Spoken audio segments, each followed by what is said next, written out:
you but right I into really worked hard, and I did the same thing with this on the eyes too. They're not maybe not as good, but Well, I don't know. I was drawn to that one as well, right off the bat. But you know, this one is actually one I would probably hang. Well, I've been taking Hello, sir. Oh, hi, how are you? This is probably I thought I heard something your I would voice. hang, I didn't turn you know, in around. my own personal, yeah, I little love bat it. cave or whatever, you know. I think it's great, and I think it's very powerful. I think there's a lot to see, and also Andy has a sense of humor that I never really knew. Not that I'm an expert, but still, I think it's very moving, and I think you really have to look at each piece because there's so much in it. And our professor once said you have to treat your background with the same love as your subject and foreground, and I think Andy did that beautifully. So it's a must-see. Andy Copp's art here is very dark and very mysterious. He is definitely a visionary when it comes to the new style of art. And he does also do collages, which are very dark. So, and to wrap it up, I think that Andy Copp is going to be the next big thing in Dayton in art. Definitely. Yeah, this piece here is called Collie's Brain. This piece is a multimedia piece, meaning that I've used different types of media to create it. It's several layers of stuff. The first layer is just pieces of magazines, collage work of pieces of different magazines that I cut up, and used as a base. And there's all kinds of pictures here. A lot of recurring images of brains. If you look in each corner, there are brain scans, like CAT scans, up in each corner. And then I took on top of that, once I got a base of pieces of pictures from magazines, and there's a lot of stuff there. It's almost like a subliminal background.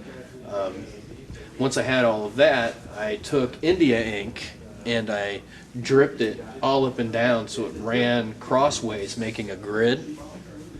And then once I had that, I had this piece here of a bunch of dancers that were dancing in front of each other, so it looked like the goddess Kali from Hindu mythology. So it looked like one person with multiple arms, like the goddess Kali. So I put that in the center, and then I started painting on top of it. And when I paint, I go kind of free form sometimes, and that's what happened here. Is I did this sort of brain, and with a spinal column, and with Kali in the center.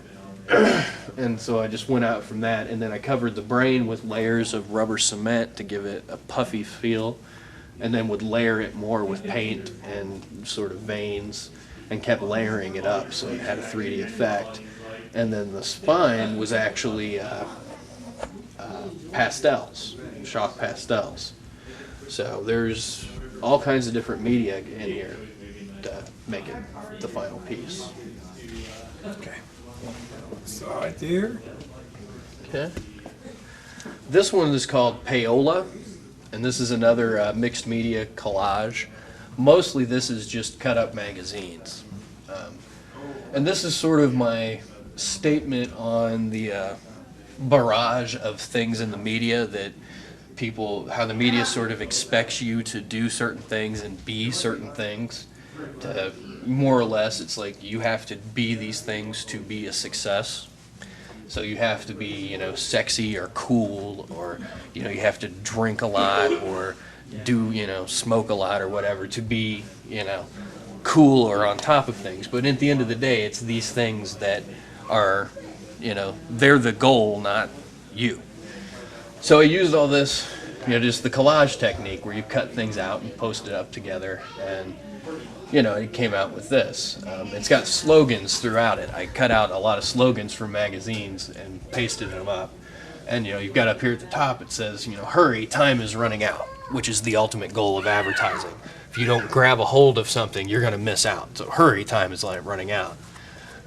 But then I noticed there were a lot of, in advertising, if you cut it up just slightly, there was a lot of things that were just off the edge that you could find good messages in, you know. Sameness turned off, for example. You got all these babies, you know, they're same, and it's the sameness turned off. So how many times have I believed in its ideas played second to the corporate agenda? Pretty obvious there. So, and then down at the bottom I have all of the booze ads. So you know, because they stress in those magazine ads the importance of booze, which kind of disturbs me. So this was one of the first collage pieces I did. I really like it a lot. And then I put a lot of liquid latex over it to kind of give it a cloudy look. As far as artists go, Yes. one of my biggest artistic influences is somebody named Steven Kasner. He's not real well known. He's kind of a younger artist. He's probably in his late 30s, early 40s. He does a lot of fantastic art and dark art. So his stuff's kind of unusual. He does a lot of layered work. He does a lot of stuff that has layers of lacquer, and you know, if you look at it at first, it almost looks like there's just a shell of a person, and you can barely see it. You have to get like right up to his work to really see the detail. It just looks like shallow blackness. But I really like his stuff. And then there's another artist named Reverend Leba that I really like, who does collage work, and his stuff is just outstanding. It's unbelievable when you see it. And he does very similar to this, except his stuff is just, I can't even begin to describe it. But his stuff is really amazing. Those two guys are like my current total influences.